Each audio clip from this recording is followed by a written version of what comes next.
Hi, this week's Evangelism Encouragements comes from 1 Peter chapter 2, verses 9 to 12. But you are a chosen people, a royal priesthood, a holy nation, God's special possession, that you may declare the praises of him who called you out of darkness into his wonderful light. Once you were not a people, but now you are the people of God. Once you had not received mercy, but now you have received mercy.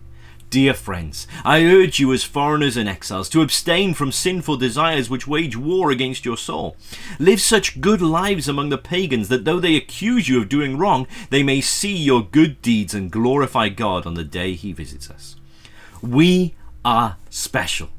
In fact, we are God's special possession. Isn't that an amazing thing to remember? If we remember that each and every day, that should affect how we live our lives today. But remembering this is not just a nice pick-me-up in the mornings, but it's so that we may declare the praises of him who called us out of darkness into his wonderful light. We remember who we are in order to declare God's praises and to proclaim the good news of Jesus to all that we meet.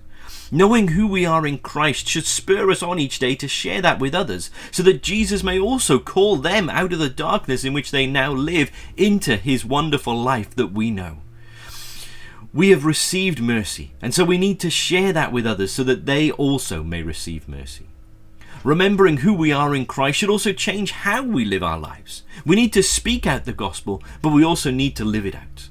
Peter gives us all a massive challenge here, doesn't he? We are to live lives that mean that people can find no fault in us and are actually drawn to God by seeing something different within us. This can be really hard, but this is what God calls us to live good, godly and holy lives that change the people around us as they see our lives and want to follow God for themselves. So this week, let's remind ourselves of who we are now that we are in Christ, and let's proclaim his mercy to all that we meet, living holy lives that cause those that see us to sit up and notice and want to find out more about Jesus for themselves.